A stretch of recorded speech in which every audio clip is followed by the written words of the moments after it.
Ajudar as famílias e ONU na mesma postagem é incoerência. Olha, a ONU é uma assembleia com uma burocracia, um conjunto de 193 países que discordam a maior parte do tempo, com poucos pontos de concordância, e uma burocracia que atua com uma determinada visão. Vão ter ideias boas, vão ter ideias ruins circulando por lá, é natural. Mas tem bastantes ideias interessantes no que diz respeito às famílias, nos documentos oficiais da ONU. Nós procuramos repercutir isso e dialogar e criar espaço de convergência a partir disso. Esse é o compromisso de Family Talks. Nós vamos conversar com as pessoas e trabalhar em conjunto e não criar oposições, porque não existe inimigo radical, inimigo absoluto. Existem concordâncias e discordâncias e nós trabalhamos nesse âmbito. Já existe uma programação mental pós-moderna que rejeita crianças. Acredito que os child-free sejam a primeira escala desse movimento antifamília, vestido-se de preocupação sociosustentável. Infelizmente é verdade. Existem pessoas interessadas em fazer com que as pessoas tenham cada vez menos filhos e, se possível, nenhum filho. E vão criando ambientes sociais em que não se podem tolerar a presença de crianças. Isso são os ambientes child-free. Nada mais complicado para o desenvolvimento familiar do que isso. Se cada vez mais as pessoas vão tendo na cabeça que é ruim ter criança, que é difícil, que é complicado e que tem um monte de lugar que não pode ter criança, a consequência é que cada vez menos as pessoas vão querer ter filhos. E nós nos levantamos contra isso. Nós acreditamos que o futuro da sociedade e o presente é feito sim a partir de famílias e de crianças. Então nós vamos nos levantar contra isso, nós vamos trabalhar pelo contrário, para que tenha ambientes cada vez mais acolhedores para quem tem família. Nós precisamos sair do child free para o child full. E não estamos aqui defendendo que as pessoas tenham um monte de filhos, não é nada disso. Estamos falando em garantir as condições para que as pessoas tenham os filhos que queiram ter. E a mentalidade antinatalista, a mentalidade child free, cria obstáculos para o desenvolvimento familiar. Por isso nós vamos trabalhar no sentido oposto, de garantir cada vez mais ambientes acolhedores para quem tem sua família, para quem tem crianças. Esse é o compromisso de Family Talks, tá bom? Obrigado por este vídeo. Não é tão difícil encontrar pautas comuns e vocês são mestres em fazer isso. Parabéns. É um pouco a premissa do nosso trabalho. Nós acreditamos em concordâncias e discordâncias. Isso a partir de ideias, não de pessoas ou não de instituições. Nós vamos procurar sempre os pontos de convergência para o nosso trabalho. Nós queremos fazer com que todas as pessoas estejam engajadas e envolvidas no trabalho de apoio às famílias. E isso vai exigir de nós uma postura de, inclusive, buscar pessoas que poderiam, num primeiro momento, parecer contraditórias com a nossa pauta, mas que vão ter ideias que convergem, e nós queremos dialogar e, a partir disso, ganhar um pouco o coração das pessoas a partir dessas concordâncias. E se tem alguém que, num momento, diz algo negativo contra as famílias, nós vamos nos levantar contra aquilo e vamos nos posicionar contra. Mas se a mesma pessoa dizer algo positivo e procurar ter medidas, tomar medidas de apoio às famílias, vai contar com o nosso apoio também. Porque o nosso trabalho não é contra esta pessoa ou a favor daquela outra, ou dessa pessoa, ou daquela instituição. Nossa pauta são as famílias. E nós vamos manter o nosso compromisso de trabalhar pelas famílias da maneira como for necessária, fazer com que essa pauta avance e fazer com que todas as pessoas estejam comprometidas com isso. Essa é a nossa visão, esse é o nosso estilo de trabalho e esse é o nosso compromisso com vocês. O Estado já está fazendo estragos com a mente das crianças e adolescentes no ambiente escolar quando permite que professores militantes tentem doutrinar nossos filhos com essas ideologias maléficas. Agora imagine adentrar também no seio dos lares. Eu tenho pena das famílias que não têm escolha, pois essas serão cooptadas acreditando que estão sendo beneficiadas. Tem horas que eu fico me perguntando, será que vocês estão entendendo para onde o nosso Brasil está caminhando? Nós não negamos que há desafios e que há problemas.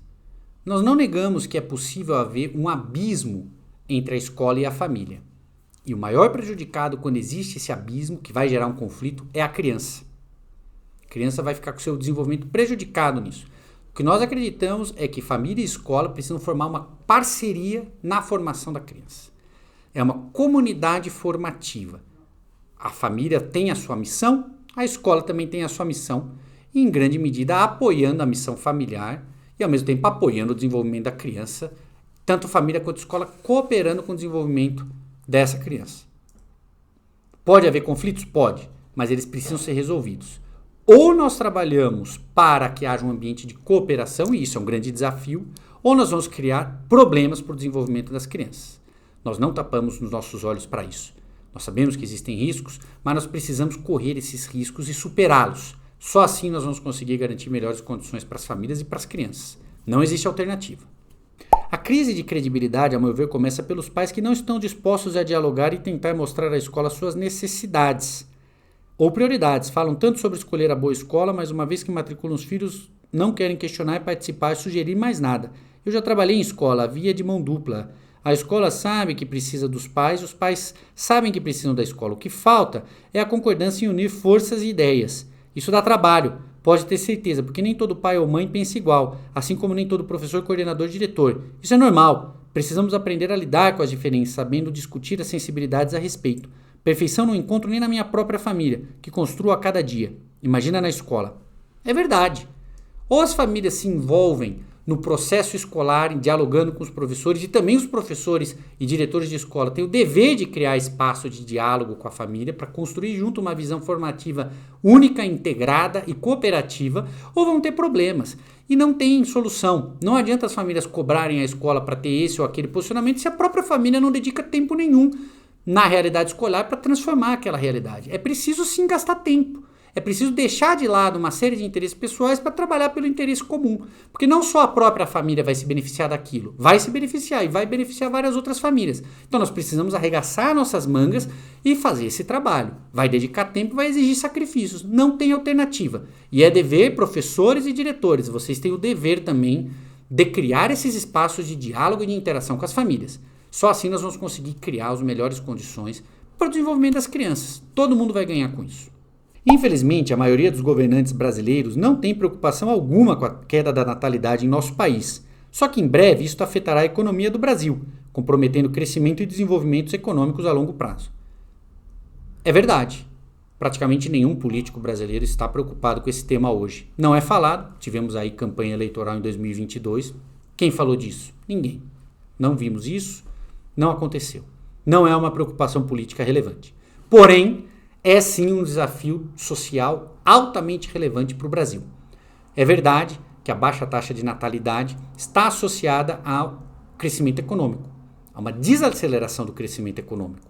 Por quê? O crescimento econômico acontece por dois fatores, ou aumento da população ou aumento da produtividade. No Brasil, a tendência com a taxa de natalidade de 1,7 filho por mulher é que a população diminua. Nós vamos depender só de aumento da produtividade para o crescimento econômico. O problema é que a produtividade brasileira faz 40 anos que está estagnada. Então nós temos aí um cenário complicado para o futuro para garantir o crescimento econômico. E nós precisamos ter claro, nós só vamos superar a pobreza no Brasil se a economia crescer para poder sim haver distribuição de renda. Então o desafio é enorme. E outra questão relacionada à taxa de natalidade são os custos sociais de previdência social, saúde pública, que aumentam ao longo do tempo conforme a taxa de natalidade fica baixa, porque a população idosa aumenta também e a população em idade economicamente ativa diminui. Essa população em idade economicamente ativa, que é quem está trabalhando, é que vai bancar a previdência pública, vai bancar a saúde pública. E na medida em que tem menos pessoas bancando e mais pessoas se beneficiando, uma hora a conta não vai fechar. E isso é um desafio grande e poderia indicar uma grave crise social no país. Portanto, a questão da natalidade é prioritária no Brasil e precisa ser enfrentada através de políticas de apoio às famílias, para que as famílias possam ter os filhos que queiram ter, e hoje elas têm menos do que querem ter, e a partir disso tem um ambiente mais favorável ao desenvolvimento das crianças e ao cuidado, e não um ambiente cada vez mais hostil, que vai fazer com que as pessoas tenham cada vez menos filhos. Portanto, é o desafio fundamental de boa parte das sociedades no século XXI, vários autores discutem isso, e também aqui no Brasil. Já passou da hora de se transformar isso em prioridade no debate político e muito do trabalho de Family Talks é fazer com que isso aconteça.